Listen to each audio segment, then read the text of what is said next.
আসসালামু আলাইকুম everyone, welcome back to my Naba Islam kitchen. কেমন আছেন সবাই? আশা করছি অনেক অনেক ভালো আছেন।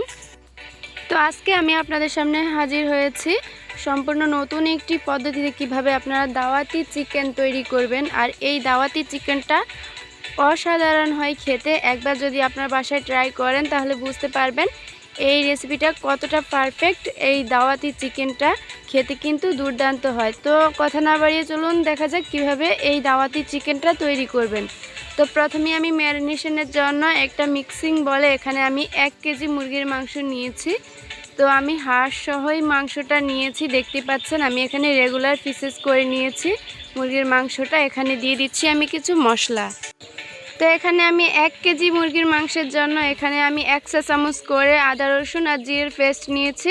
তবে আমি এখানে আদার পেস্টটা একটু 1.5 চা চামচের মতো হবে দিয়েছি। এখানে দিয়ে দিচ্ছি লবণও 1 চা চামচ আর হলুদ গুঁড়া দিয়ে দিচ্ছি 1 চা চামচ। দিয়ে দিচ্ছি আমি মরিচ গুঁড়াও আমি এখানে 1 চা চামচ অ্যাড করেছি। এখন দিয়ে দিচ্ছি আমি এখানে 3 টেবিল চামচ পরিমাণ হবে টক দই। তবে আপনারা চাইলে টক দইটা হাতের কাছে না থাকলে লেবুর রসটাও ইউজ করতে পারেন কিংবা ভিনেগার, হোয়াইট ভিনেগারটাও ব্যবহার করতে পারেন। এখানে ছোট্ট একটা টিপস, যাদের ব্রয়লার মুরগি থেকে গন্ধ থাকে বা বাজে একটা স্মেল থাকে তারা কিন্তু হোয়াইট ভিনেগার পরিমাণ মতো নিয়ে আপনারা মুরগির মাংসটা 10 মিনিটের মতো 10 থেকে প্রায় 20 মিনিটের মতো ওই পানিতে ডুবিয়ে রাখবেন সামান্য পানি দিয়ে, তাহলে ওই গন্ধটা আর থাকবে না। তো আমার ম্যারিনেশন করা হয়ে গেছে, আমি 10 মিনিটের জন্য এটা ম্যারিনেশন করে রেখে দেব। তো এই দিকে আমি কিছু কাজ সেরে নিচ্ছি। তো আমি এখানে টমেটো ইউজ করতেছি। তো এখানে আমি 4টি টমেটো নিয়েছি আর কিছু কাঁচামরিচ। এখানে আমি 1 বাটি পরিমাণ পেঁয়াজ কুচি করে নিয়েছি, দেখতেই পাচ্ছেন। তো আপনারা চাইলে এখানে টমেটো পেস্টও ব্যবহার করতে পারেন, তবে আমি এখানে টমেটোটা কিউব করে কুচি করে কেটে নিচ্ছি, দেখতেই পাচ্ছেন। যারা আমার চ্যানেলের নতুন বন্ধুরা এখনও চ্যানেলটি সাবস্ক্রাইব করেন নাই তাদের কাছে ছোট্ট একটা অনুরোধ, প্লিজ চ্যানেলটি সাবস্ক্রাইব করে বেল আইকনটি ক্লিক করে রাখুন যাতে আপনারা সহজে এই ভিডিওগুলো পেতে নোটিফিকেশনটি খুব দ্রুত পেয়ে যান। আমি ভিডিও ছাড়ার সাথে সাথেই যেন আপনাদের কাছে নোটিফিকেশনটি পৌঁছে যায়। তো আপনাদের সাথে কথা বলতে বলতে দেখুন আমার টমেটোগুলো কুচি করা হয়ে গিয়েছে। আমি আবারও বলছি আমি এখানে টমেটো কুচি করে নিয়েছি, আপনারা চাইলে এখানে পেস্টও ব্যবহার করতে পারেন। তো একইভাবে আমি কিছু কাঁচামরিচও ফালি করে নিচ্ছি মাঝখান থেকে, দেখতেই পাচ্ছেন। তো আমার এগুলো কাটা হয়ে গিয়েছে। আমি কিন্তু এখানে বড় সাইজের 4টি পেঁয়াজও কুচি করে নিয়েছিলাম। এখন চলে যাচ্ছি আমি কিচেনে। আমি যে পাত্রে রান্না করব সেখানে আমি পরিমাণ মতো তেল দিয়ে এখানে আমি পেঁয়াজ কুচিটা ব্যবহার করছি।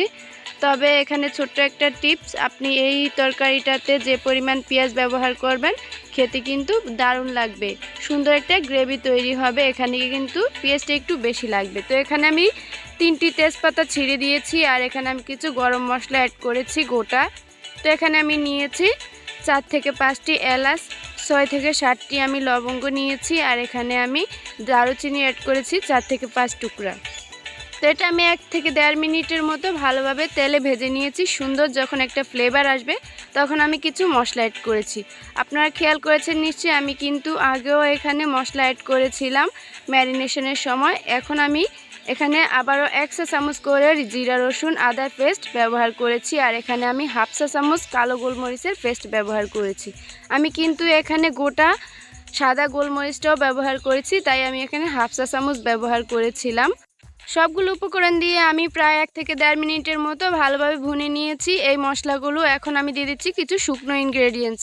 তো এখানে আমি হলুদ গুঁড়া ব্যবহার করেছি 1 চা চামচের থেকে কম, মানে 1/2 চা চামচের থেকে একটু বেশি হবে। মরিচ গুঁড়ো আমি 1/2 চা চামচ ব্যবহার করেছি, লবণ 1/2 চা চামচ ব্যবহার করেছি, যেহেতু এখানে আমি ম্যারিনেশনের সময়ও এইগুলো অ্যাড করেছিলাম। তো এখানে আমি কিছু রসুন কলি অ্যাড করেছি, এখানে গোটা রসুন কলিটা নিয়েছি আর এখানে আমি 1/2 বাটি দিয়ে দিচ্ছি টক দই।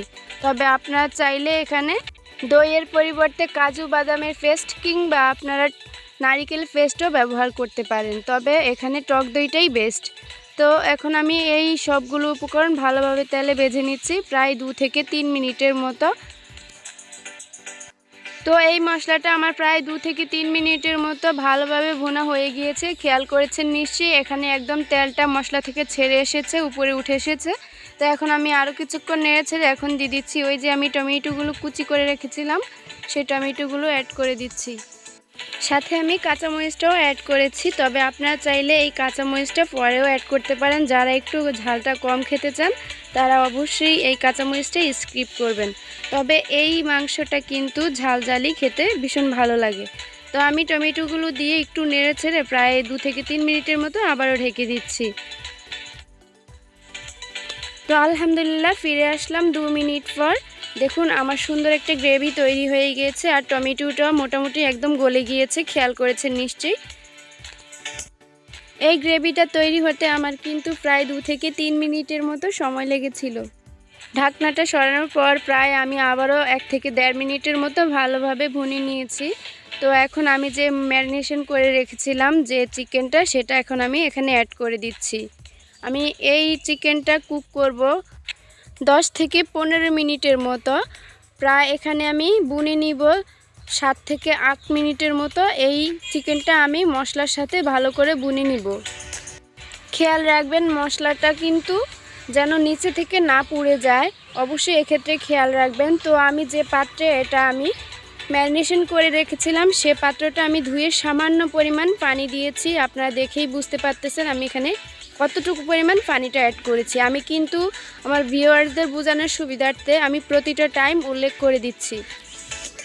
ঢেকে দিচ্ছি আমি 5 মিনিটের জন্য। তো আলহামদুলিল্লাহ দেখুন ফিরে আসলাম আমি 5 মিনিট পর। তো এখন আমি যে পরিমাণ পানিটা উঠে এসেছে, আমি এই পরিমাণ পানিতেই আমি মোটামুটি 60% কষিয়ে সিদ্ধ করে নিব এই মাংসটা। এই কষানোর মাঝেই কিন্তু এই মাংসের স্বাদটা উঠে আসবে। আপনারা এখানে এখন কোনো রকম পানি অ্যাড করবেন না। আবারও একটু নেড়েচেড়ে ঢেকে দিচ্ছি আমি 3 থেকে 4 মিনিটের জন্য।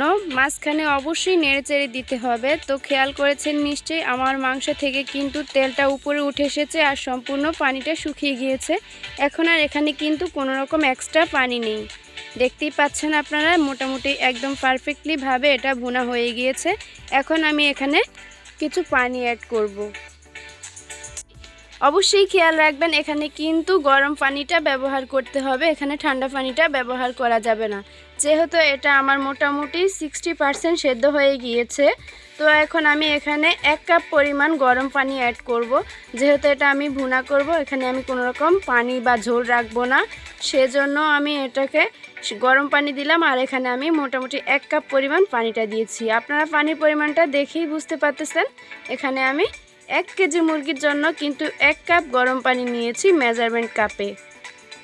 তো এখন আমি ভালোভাবে নেড়ে ছেড়ে এখন দিয়ে দিচ্ছি 2 থেকে 3টি কাঁচামরিচ। এটা কিন্তু আমি ফ্লেভারের জন্য দিয়েছি, তবে আপনারা চাইলে স্কিপ করতে পারেন।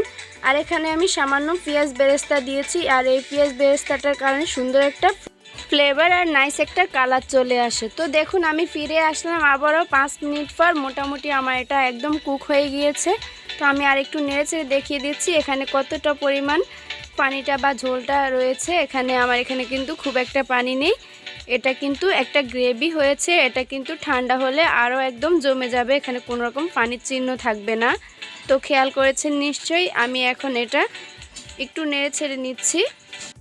আমার এই সম্পূর্ণ রান্নাটা করতে প্রায় 25 মিনিটের মতো সময় লেগেছিল। আমি কিন্তু পুরোটা টাইম এখানে বারবার উল্লেখ করে দিয়েছিলাম, আপনারা খেয়াল করেছেন নিশ্চয়ই। এখন আমি চুলাটা অফ করে দিয়েছি আর এখন ঢেকে রাখবো 10 মিনিটের জন্য। তো আমি 10 মিনিট পর এটা একটু সার্ভ করে দেখিয়ে দিচ্ছি এটা কতটা পারফেক্ট হয়েছে এই দাওয়াতি চিকেনটা। অবশ্যই খেয়াল রাখবেন এখানে কিন্তু আপনি এটা গরম গরম পরিবেশন করবেন, তাহলে কিন্তু স্বাদটা দ্বিগুণ অনুভব করবেন। এটা কিন্তু আপনারা রুটি, ভাত, পরোটা বা পোলাও, নানের সঙ্গে সার্ভ করতে পারেন। আর এটা গরম গরম সার্ভ করলেই কিন্তু অসাধারণ লাগে খেতে। অবশ্যই একবার এভাবে বাসায় ট্রাই করবেন। আর রান্নাটি ভালো লেগে থাকলে ছোট্ট একটা কমেন্ট করে জানাবেন কেমন হয়েছে। আজকের মতো এখানেই বিদায় নিচ্ছি। আল্লাহ হাফেজ।